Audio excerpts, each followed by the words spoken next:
असे चुटकीत एका रात्रीत इकडून तिकडे जाणारी लोक जी आहेत त्यांचा बंदोबस्त करण्यासाठी माझी तुम्हाला विनंती आहे आणि म्हणून त्यासाठी आपण सर्वांनी ताकदीनं उद्याच्या निवडणुका लढवल्या पाहिजेत. आता राग येईल पण भाजपची अवस्था पिंजरा नावाचा एक पिक्चर होता, पिंजरा नावाचा सिनेमा होता, त्या पिंजऱ्याच्या सिनेमात ते मास्तर होता, तशी आता भाजपची अवस्था झाली.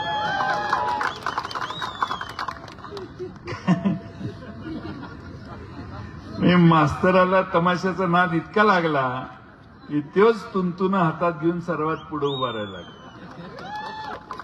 तशी अवस्था झालेली आहे. एक सहज सांगतो, ये बंद करने आए थे तवायफों के कोठे.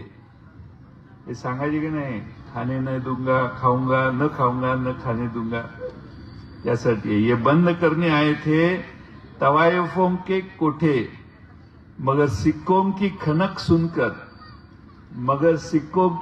सुनकर खुद ही मुजरा कर बैठे. असा प्रॉब्लेम आहे सगळं. आणि म्हणून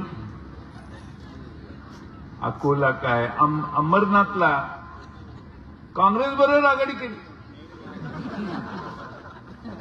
ती काँग्रेसवाल्यांनी काढून टाकल्यावर काँग्रेसवाले हे सगळे अपक्ष झाले, पण काँग्रेसने हे स्वीकारलेलं नाही.